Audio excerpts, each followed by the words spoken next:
সমাধান চাও যদি জীবনে মরণে, ফিরে যাও খুঁজে নাও চোখ রাখো কুরআনে। আসসালামু আলাইকুম ওয়া রাহমাতুল্লাহি ওয়া বারাকাতুহু। ইন্নাল হামদুলিল্লাহ ওয়াস সালাতু ওয়াস সালামু আলা রাসূলিল্লাহ। সম্মানিত শ্রোতা বন্ধুগণ, আশা করি আল্লাহ পাকের অশেষ মেহেরবানিতে আপনারা সকলে ভালো আছেন। দূরে কিংবা কাছে, দেশে কিংবা প্রবাসে, যেখান থেকে এই মুহূর্তে আমার সাথে অংশগ্রহণ করেছেন সকলকে জানাচ্ছি আন্তরিক মোবারকবাদ। প্রিয় ভিউয়ার্স, আজকেও আমি আপনাদের সামনে নতুন একটি বিষয় নিয়ে হাজির হয়েছি। আজকে আমার আলোচনার বিষয়বস্তু হচ্ছে জিন রোগীর শরীর থেকে কেন যায় না।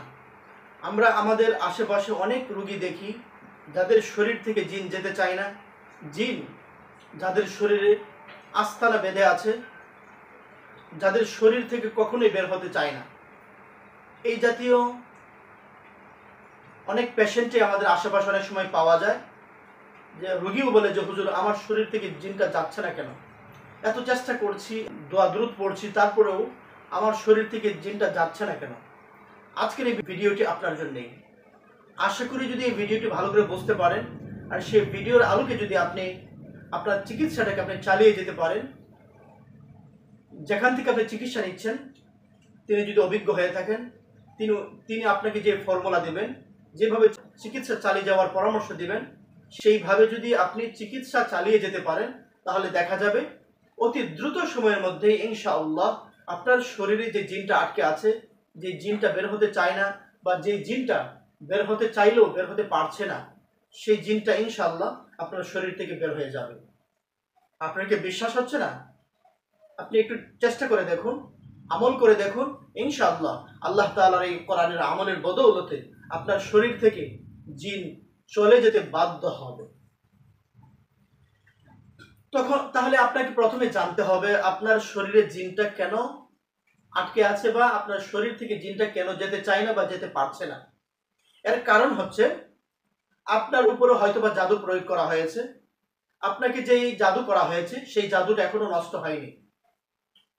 যদি জাদুটা নষ্ট হয়, আপনার উপর যে জাদুটা প্রয়োগ করা হয়েছে সেই জাদুটা যদি দুর্বল হয়ে যায়, এবং তখন দেখা যাবে জিনও পর্যায়ক্রমে আস্তে আস্তে দুর্বল হয়ে যাবে। আর জিন আপনার শরীর থেকে না যাওয়ার আরেকটি কারণ হচ্ছে আপনার শরীরে জাদুর গিট রয়েছে। জাদুর গিটগুলো এখনো হয়তো বা নষ্ট করা হয়নি বা নষ্ট হয়নি, জাদুর গিটগুলো এখনো কাটেনি। যতক্ষণ পর্যন্ত জাদুর গিটগুলো নষ্ট না হবে ততক্ষণ পর্যন্ত জিন আপনার শরীরে থেকে যাওয়ার সম্ভাবনা অনেকটা বেশি থেকে যায়। এর পাশাপাশি যখন আপনার শরীরে জাদু প্রয়োগ করা হবে, জাদুর গিট থাকবে, তখন দেখা যাবে জিন আপনার শরীরে একটি জাদুর দুর্গ তৈরি করে ফেলবে। এখন আপনার শরীরের কোন কোন পয়েন্টে, কোন কোন জায়গায় জাদুর দুর্গগুলো তৈরি হয়েছে, জিন কোথায় সেই দুর্গগুলোতে অবস্থান করে থাকে, আপনাকে সেই দুর্গগুলো নির্ণয় করতে হবে। শুধু চিকিৎসা নিলেই হবে না। এর কারণ হচ্ছে, মনে করেন আপনার আলসার হয়েছে। এখন যদি আপনি আলসারের ওষুধ না খেয়ে এখন যদি আপনি ডায়াবেটিসের ওষুধ খান, তাহলে কি কাজ হবে? আপনার সমস্যাটা যে কেন্দ্রিক, আপনার ট্রিটমেন্টটা নিতে হবে সেই কেন্দ্রিক। আপনার সমস্যা যেই জায়গায় হয়েছে, আপনার চিকিৎসা সেই কেন্দ্রিক, আপনার চিকিৎসাটা চলতে হবে।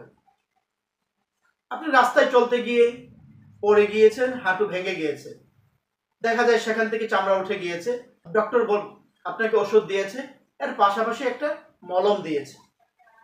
এখন ডক্টর বলেছে আপনি দৈনিক 3 বার এই মলমটা ব্যবহার করবেন। এখন ডক্টর বলেছে আপনি যে জায়গায় আপনার চামড়া উঠেছে সেখানে আপনি মলমটা ব্যবহার করার জন্য। এখন আপনি সেই জায়গায় ব্যবহার না করে যদি আপনি অন্য কোথাও সেই মলমটা ব্যবহার করেন, তখন কি আপনার সেই যেখানে আপনি পরে চামড়াটা উঠেছে, চামড়াটা ক্ষতিগ্রস্ত হয়েছে, সেই চামড়াটা কি সহজে শুকাবে? অবশ্যই না। কারণ যেখানে আপনার ইফেক্ট হয়েছে, যেখানে আপনার চামড়াটা ক্ষতিগ্রস্ত হয়েছে, সেখানে মলম ব্যবহার করার জন্য ডক্টর আপনাকে মলম দিয়েছে, কিন্তু আপনি সেখানে মলমটা এখনো ব্যবহার করতে পারেননি, যার জন্য আপনার ক্ষতটা দিন দিন দেখা যায় আরো বৃদ্ধি পাওয়ার সম্ভাবনা আছে। সেখান থেকে দেখা যায় আপনার আরো ব্যাপক আকারে ক্ষতি হওয়ার সম্ভাবনা রয়েছে। তো আমি যেটা বোঝাতে চাচ্ছি, আপনার উপর জাদু প্রয়োগ করা হয়েছে, জাদুর গিট রয়েছে, জাদুর যে দুর্গগুলো রয়েছে সেগুলো কিভাবে জাদুগুলা করা হয়েছে, আপনার শরীরে জাদুর গিটগুলো কিভাবে প্রয়োগ করা হয়েছে এবং আপনার শরীরের কোথায় কোথায় জিন জাদুর দুর্গগুলো তৈরি করেছে, সেই জায়গাগুলো নির্ণয় করে আপনাকে প্রথমে সেই পয়েন্ট থেকে জাদুগুলো নষ্ট করতে হবে।